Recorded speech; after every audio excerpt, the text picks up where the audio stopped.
መኪናው የገዛችው ሄርሜላ ነች። በቃ መኪናው ይሄንን ያመጣችው ሄርሜላ ነች። መኪናውን ማለት ነው የገዛችው። ለሩታ የሰጣት ስጦታ የገዛችው ሄርሜላ ነች። የሰው ወሬ ሰምታችሁ ትዳር የምታፈርሱ ከሆነ ትዳር የምትፈቱ ከሆነ በቃ ሄርሜላ ነች መኪናውንም የገዛችው። አብርሃም ለፍቶ ግሮ ጥሩ ያመጣው ነገር የሰው ነው፣ ሰው ያመጣው ነው ሲባል ቶሎ ብለው የሰውን አምኖ መራቅ ማለት የሆነ ጭቅጭቅን መፍጠር ማለት ተገቢ አይደለም፣ ምንም ተገቢ አይደለም። ስለዚህ ትንሽ ነው፣ በትንሽ ነገር ነው የተያዘው ማለት ነው። ይሄ ትዳር የአብርሽና የሩታ ትዳር በትንሽ ነገር ነው። አብርሃም ትዳርህን ያስከው በትንሽ ነገር ነው። ብዙ ነገር እየለፋ ነው አውቃለሁ፣ ብዙ ነገር እያደረክ ነው። ግን ደግሞ አንተ የሚሰጥ ምላሽ ሌላ አይነት ነው። ስለዚህ እራቅ። ምንም ነገር የሚጎልብህ ነገር የለም። ከየትኛውም ነገር እራቅ። በቃ እግዚአብሔር ሲለው ነው የትኛውም ነገር መስተካከል የሚችለው፣ ፈጣሪ ሲለው ነው። ስለዚህ ማትከበርበት ቦታ እራቅ።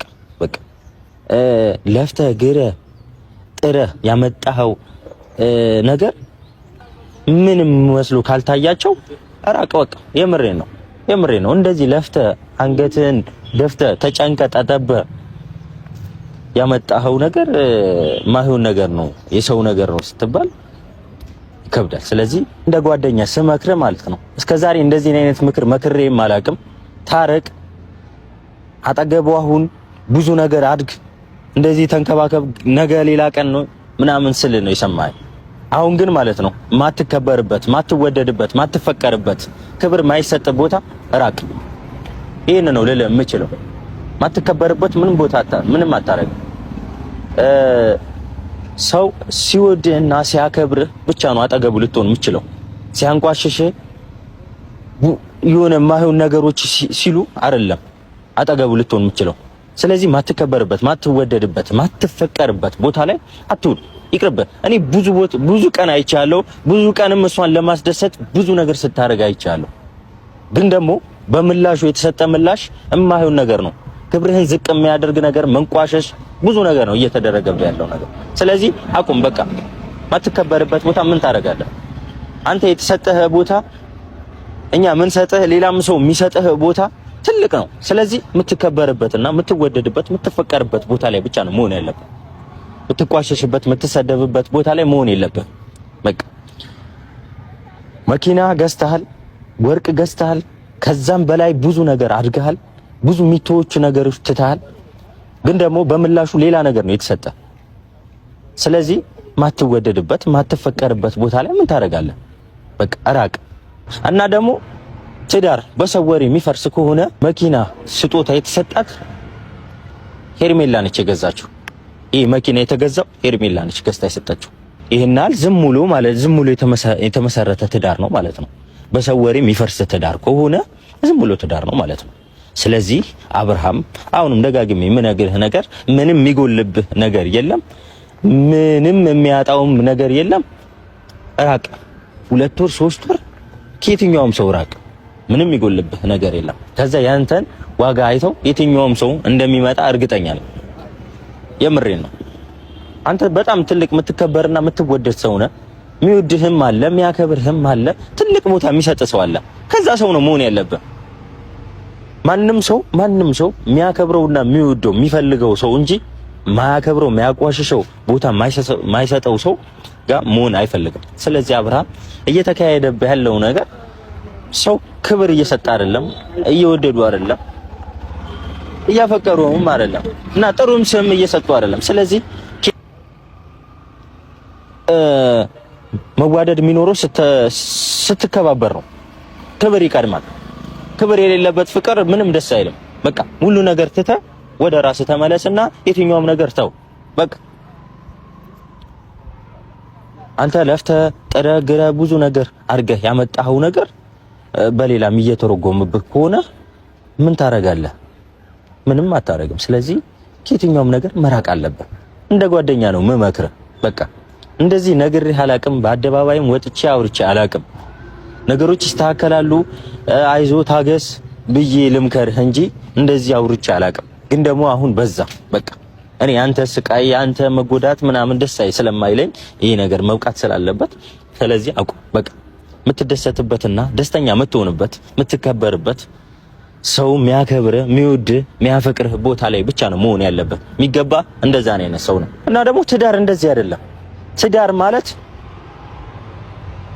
ዛሬ ሰላም አውርዳችሁ ነገ ብትታረቁ ፍቅር እንደመጀመሪያው ፍቅር ብትሆኑ በሰው ወሬ የሚፈርስ ከሆነ ይሄ ትዳር አይደለም፣ ዝም ብሎ ትዳር ነው። ምክንያቱም ማንም ሰው መጥቶ ሊያወራ ይችላል ነገር እና ደግሞ የሚፈርስ ከሆነ ምንም ያደርግልህም። ገብቷል? ብዙ ነገር አድርገሃል፣ የሰው ወሬ አትስቢ ብለሃል፣ ብዙ ነገር ለማድረግ ሞክረሃል፣ ግን ደግሞ አልተሰማህም። የባሰ አዳዲስ ወሬ እየመጣ ነገሮችን እያበላሸብህ ነው። ስለዚህ አብርሃም በቃ ከዚህ ነገር አውጣ። በቃ እኛ በአንተ ብዙ ነገር ተምርህናል፣ ብዙ ነገር አስተምርህናል። ለብዙ ሰው ትምህርት እና መምህር የሆንክ ሰው ነህ። ስለዚህ እንደዚህ በዝም ብሎ ነገር የሚፈርስ ትዳር ምንም ደስ አይልም። በቃ አብርሃም በደንብ አስብበት። አሁን ካንተ ምንም የሚጎልብህ ነገር የለም። ብዙ ፈላጊ አለ። በቃ ብዙ የሚያከብር ብዙ የሚወድ ሰው አለ። ስለዚህ ከሚወድ ሰው ጋር ነው እንጂ መሆን ያለበት ይሄ የማይሆን ወሬ እየሰሙ ከሚያጣላሉ ሌላ ስም ከሚሰጡ ሰዎች ጋር መሆን የለብህ። ይሄንን የተረዳሁት በቃ እና ማይሆን ነገር ስለሆነ ከዚህ ነገር እራቅ። በቃ የምትደሰትበት ነገር ብቻ አድርግ። አንተ ደስታ ነው የሚገባ።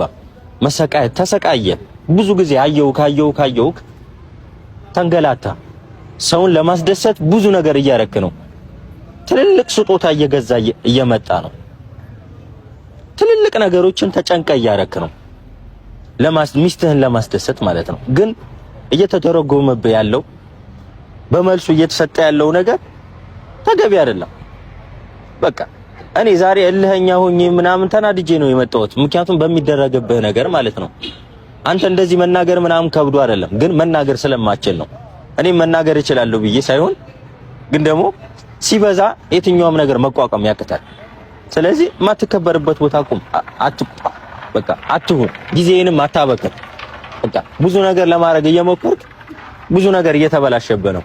ብዙ ነገር በብዙ ነገርም እየተተረጎመብህ ነው። ስለዚህ አቁም፣ ይቅርብህ። በቃ እንደ ጓደኛ ነው የምመክርህ። ይሄ አይዞ ነገ ሌላ ቀን ነው ያልፋል ምናምን የሚሉ ሰዎችን አትስማ። በቃ ምክንያቱም እስካሁን ታግሰ ብዙ ነገር ምንም ነገር የተለወጠ ነገር የለም። እኛም ብዙ ነገር አድርገናል፣ ግን ደግሞ ምንም የተቀየረ ነገር የለም። ብዙ ነገር ለማድረግ ስንሞክር በብዙ ነገር ነው እየተተረጎመብን ያለው። እንኳን እኛ አንተ ራሱ ባለቤቱ የሆንኩ ሰው እየተጠረጠርክ ነው። የምሬ ነው። እና በሰው ወሬ ትዳር የሚፈርስ ከሆነ ነገ ላይ ምን ማረጋገጫ አለው? ዛሬ ጣርቀ ነገ ሰላም አውርደ ምናምን ከነገ ወዲያ የሆነ ጊዜ ላይ በሰው ወሬ እንደማይፈርስ በምን እርግጠኛ ነው? በቃ ያንተን ትልቅነት ያንተን ዋጋ አይተው እስካልመጡ ድረስ ይሄ ነገር ውስጥ እጅን ብታስወጣ ደስ ይለኛል። በቃ ብዙ ነገር አድርጋል፣ ለፍተሃል። ፈጣሪ ነው የልብ የሚከፍለው፣ ይክሳል። በእርግጠኝነት ፈጣሪ እንደሚክስህ ባለሙሉ ተስፋ ነኝ። አለመታመን ምን አይነት ህመም እንዳለው ብዙ ጊዜ አጠገብ ሆኜ ተረድቼዋለሁ። በቃ ብዙ ነገር እያደረክ ሳትታመን ስቅ እንባህን ደብቀ ብዙ ነገር አድርገ ብዙ ነገር ህመምህን ደብቀ ብዙ ነገር እየተሸፋፈንክ ያለ ሰው ነኝ አውቃለሁ። አለመተማመን የሆነ ሰው አንተ አምነህ ወደኸው አፍቅረኸው ብዙ ቦታ ትልቅ ቦታ ሰጥተኸው ያ ሰው ላንተ ከበሬታና እምነት ሳይኖረው ሲቀር ምን አይነት ህመም እንዳለው ብዙ ጊዜ አይቻለሁ አጠገብ ሆኜ። ግን ደግሞ በቃ ማትከበርበት ይቅርብ፣ ውጣ። ምንም አያደርግልህም። ያንተን ዋጋ ሲገባቸው የትኛውም ሰዓት ላይ ይመጣሉ። ከዛ የዛን የእግር ስር የሚወድቁ ይሆናሉ። የምሬ ነው። እና ስለዚህ ማትከበርበት ቦታ ይቅር። የሚወድህ የሚያከብርህ የሚያፈቅሩ ብዙ ሰዎች አሉ። በቃ ከነዛ ሰው ጋር ነው ጊዜ ማሳለፍ ያለበት። ሁሉ ነገር ለፈጣሪ ተወው። ብዙ ነገር አርጋ። ስለዚህ ትዳር በሰው የሚፈርስ ከሆነ በቃ ምንም ነገር ትዳር አይደለም። ይሄ ምንም ደስ የሚል ትዳር አይደለም። ስለዚህ የምትከበርበት ቦታ ሁን አብርሃም። እና ደግሞ ሰው የምታምኑ ሰዎች ሌላ የምታምኑ ሰዎች ከሌላ ሰው አያስፈልጋችሁም። እኔ አጠገብ ያለው ሰው አለ አይደል? መኪና የገዛችሁ ሄርሜላ ነው። በቃ ይሄን ነው የምትፈልጉት አይደል? መኪናው የገዛችሁ ሄርሜላ ነው። ወርቁ ብቻ አይደለም መኪናውም የገዛችው ሄርሜላ ነው። ስለዚህ በቃ አሁን የምታምኑ ሰዎች እመኑ። በቃ ትዳር እንደዚህ በሰው እንትን የሚፈርስ ከሆነ እመኑ፣ እያመናችሁ ይሉ። ስላሳዘንከኝ ነው እንደዚህ ወጥቼ ልናገር የሞከርኩት። ስላሳዘንከኝ ነው። ብዙ ነገር እያረክ ስለሆነ ብዙ ነገር እየለፋ ስለሆነ እና ደግሞ በምላሹ ብዙ ነገር እየተሰጠ ስለሆነ በቃ በሰው ወሬ የሚፈርስ ከሆነ መኪናው የገዛችው ሄርሜላ ነች።